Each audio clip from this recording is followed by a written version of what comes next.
Assalamualaikum warahmatullahi wabarakatuh. Ketemu lagi dengan saya Pak Priyadi Prawono. Kita akan mempelajari pelajaran materi komputer jaringan dasar di materi BIOS komputer. Oke. Jadi ini pertemuan yang ke-7 ya, ini kurang lebih. Deskripsi pembelajaran diantaranya pada materi ini kita akan membahas tentang BIOS. Jadi kalau minggu lalu kita telah membahas tentang menguji perakitan komputer dari segala permasalahannya. Kali ini kita akan membahas tentang BIOS. Jadi intinya BIOS, apa yang akan dipelajari di BIOS itu nanti kalian pahami baik-baik, telaah dan analisis jika perlu apa kekurangan dan kelebihannya. Manfaat bagi kalian antara lain peserta didik mampu melakukan komponen BIOS. Terus selanjutnya peserta didik mampu merinci konfigurasi BIOS pada komputer. Terus selanjutnya peserta didik mampu mengerjakan konfigurasi BIOS. Intinya seperti itu. Selanjutnya kompetensi dasar dan IPK diantaranya adalah kompetensi pengetahuan menerapkan konfigurasi BIOS pada komputer. Selanjutnya antara lain terdiri dari menentukan konfigurasi BIOS pada komputer, mendiagnosis konfigurasi dan troubleshooting BIOS, selanjutnya merinci konfigurasi dan troubleshooting BIOS. Nah, pada kompetensi dasar 4.4 atau keterampilan melakukan setting BIOS. Di antaranya melakukan konfigurasi BIOS sebagai prasyarat penginstalan sistem operasi, mempraktekkan konfigurasi BIOS, dan mengerjakan konfigurasi BIOS. Nanti akan kalian lakukan. Tujuan pembelajaran. Setelah melihat tayangan ini, nanti kalian diharapkan mampu menentukan konfigurasi BIOS dengan tepat. Terus selanjutnya mampu mendiagnosis konfigurasi dan troubleshooting BIOS dengan tepat. Selanjutnya kalian mampu merinci konfigurasi dan troubleshooting BIOS dengan tepat. Itu intinya. Saat praktek nanti kalian akan melihat tayangan video di Google Classroom.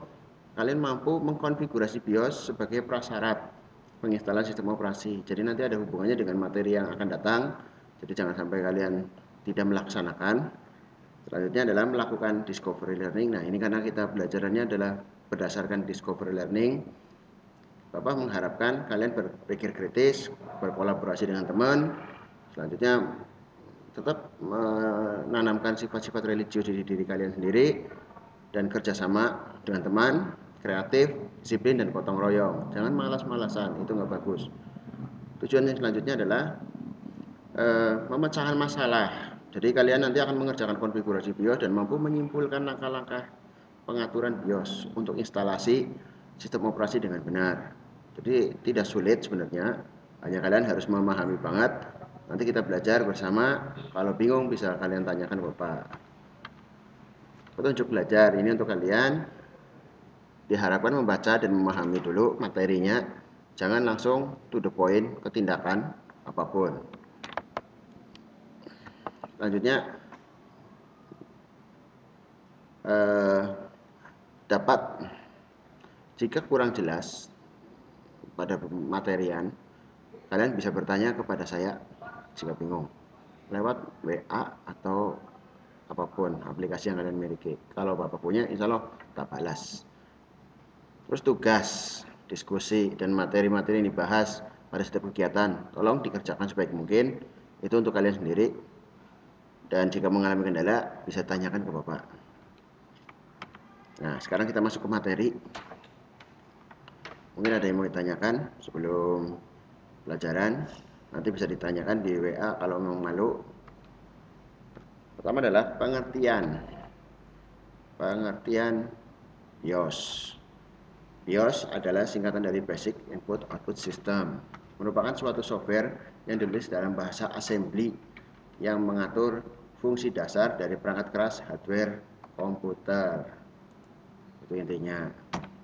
Selanjutnya, fungsi BIOS ini untuk memberikan instruksi yang dikenal dengan istilah POS. Jadi POS, saat kalian menyalakan komputer, tut, nyala. Nanti akan muncul, kalau komputer dulu mungkin kita bisa melihat ada namanya booting. Jadi booting sebelum proses MBR, nanti ada namanya pembacaan prosesor, RAM, hard disk dan lain-lain. Mungkin kalau sekarang hanya tulisan, mungkin kalau kayak laptop Asus, tulisannya Asus Stock langsung selesai. Ini karena ada fitur namanya fast booting. Itu mungkin yang menyebabkan kita tidak bisa melihat menu-menu boot yang ada di BIOS atau POS-nya. Jadi kita bisa atur sebenarnya, kalau dilambatkan nanti bisa keluar, tapi tidak semuanya, tidak seperti komputer jadul. Kita bisa lihat dari proses A, B, C semuanya muncul.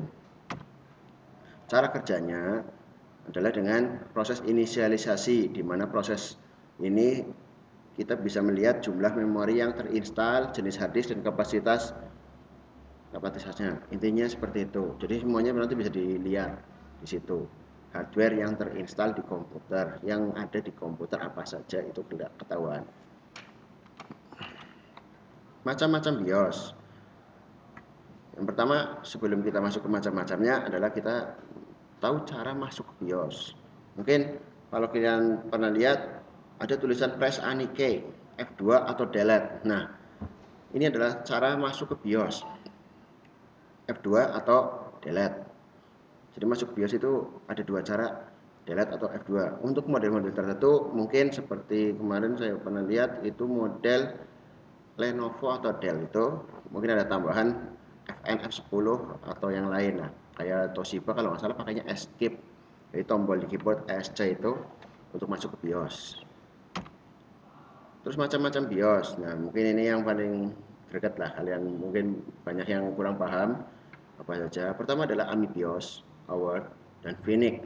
Sebenarnya ini hanya macam-macam dari provider BIOS. Kenapa ada 3 macam yang kita pilih? Sebenarnya banyak, tapi yang paling umum di Indonesia itu ada 3, AMI, Award, dan Phoenix. Tapi rata-rata orang kalau yang kurang paham dengan komputer pakai AMI BIOS saja udah seneng. Kayak di laptop rata-rata itu pakai AMI BIOS karena tidak ada menu namanya overclocking. Overclocking itu untuk meningkatkan kinerja BIOS. Jadi rata-rata paling memakai yang untuk overclock Award atau Phoenix.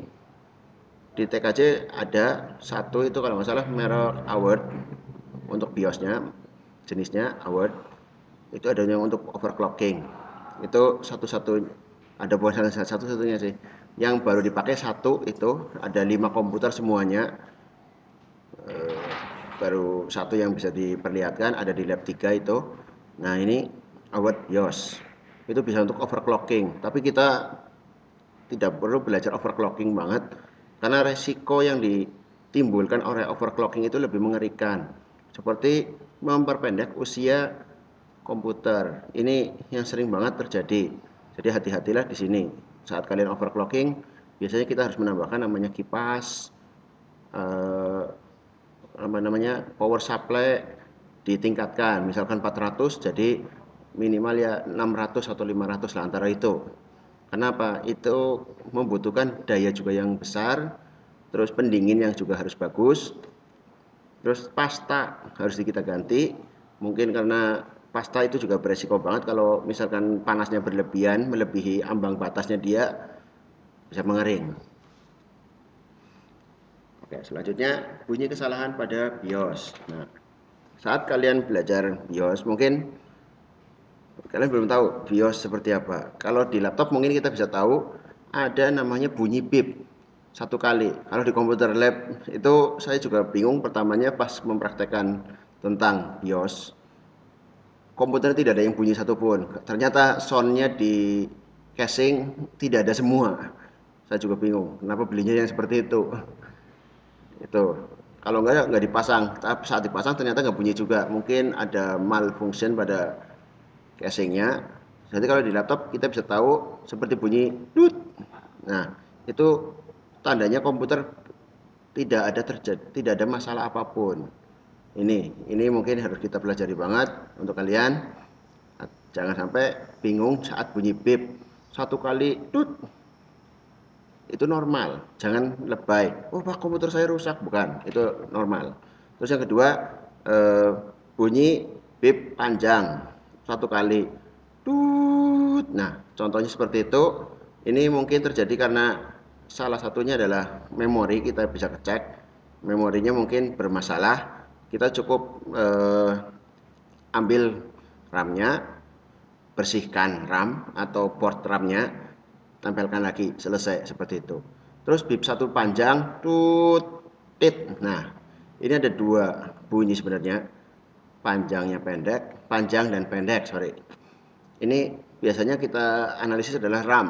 RAM-nya kita cabut, coba dibersihkan, terus portnya dibersihkan juga. Kok masih tidak, saat sudah dibersihkan, dimasukkan masih tetap error? Solusinya adalah kita pindahkan dari ke port yang sebelahnya. Itu intinya seperti itu. Mungkin nanti kalian bisa praktekkan di rumah. Kalau bingung bisa ke sekolah, tapi kan anak ini lagi masa pandemi, ya ingat pakai protokol kesehatan. Terus yang terakhir adalah panjang satu kali, pendek dua kali. Contoh, tut, tit, tit. Nah, ini bunyi dua ini kalian harus telaah baik-baik. Tiga bunyi, berarti satu panjang, dua pendek. Tut, tit, tit. Nah, ini yang pendek kedua ini kalian harus langsung melihat adalah VGA. Tapi kalau pada laptop mungkin kita bisa kurang paham karena komponen di laptop berbeda dengan komponen di PC. Walaupun fungsinya sama, ada VGA, tapi bentuknya lebih kecil. Beda dengan di komputer. Kalau ada VGA card, ini biasanya hubungannya dengan VGA card. Jadi VGA cardnya dicabut, nanti dibersihkan portnya sama VGA cardnya, habis itu masukkan lagi. Pada bab kemarin kan kita udah tahu, mungkin ada yang masih bingung membersihkannya nggak apa-apa. Nah, kemarin kan udah ada di pelajaran yang kemarin, di pengujian, kita mau ada alkohol dan sebagainya. Ini harus kalian hafalkan untuk membersihkan, jangan pakai air.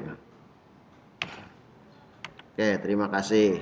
Ini cukup sekian mungkin untuk perjumpaan di materi ini. Mungkin ada yang bertanyakan, nanti bisa di grup WA atau lewat Google Meet, terserah kalian. Aplikasi apapun, tinggal WA saja ke saya. Oke, sampai di sini dulu perjumpaan kita. Assalamualaikum warahmatullahi wabarakatuh.